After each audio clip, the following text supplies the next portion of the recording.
எல்லாரும் எப்படி இருக்கீங்க? நல்லா இருக்கீங்களா? நான் நல்லா இருக்கேன். ஆண்டவரோட தயவுல நீங்க எப்படி இருக்கீங்க? நல்லா இருக்கீங்கன்னு நான் நம்புறேன். சரியா? இன்றைக்கு ஆண்டவருடைய வார்த்தை ஒன்று அழகான ஒரு விஷயத்த நம்மளுக்கு கற்றுக் கொடுக்கிறார் ஆண்டவர். என்னன்னா 1 சாமுவேலின் புஸ்தகம் 30வது அதிகாரம் 8வது வசனம், தாவீது கர்த்தரை நோக்கி, நான் அந்த தண்டை பின்தொடரலாமா, அதை பிடிப்பேனா என்று கேட்டான். அதற்கு அவர், அதை பின்தொடரு, அதை நீ பிடித்து சகலத்தையும் திருப்பிக் கொள்வாய் என்றார். இன்றைக்கும் எல்லாம் இழந்துட்டேன்னு நினைக்கிறீங்களா?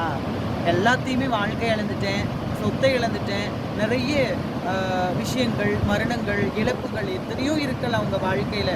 எல்லாத்தையும் இழந்துட்டேன்னு நினைக்கிறீங்களா? கவலைப்படாதீங்க. திரும்ப உங்கள் வாழ்க்கையில் கட்டப்படும். நீங்கள் இழந்த எல்லாவற்றையும் உங்களாலையும் திருப்பிக் கொள்ள முடியும். எப்படி தெரியுமா?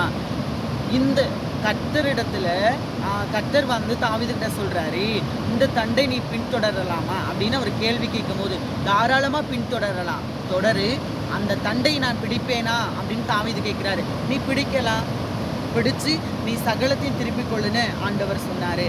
வாழ்க்கையும் அப்படித்தாங்க. இந்த வேதமாகிய தண்டை நீங்க பிடிங்க, அவரோட வழிய நீங்க என்ன செய்யுங்க, பின்பற்றுங்க.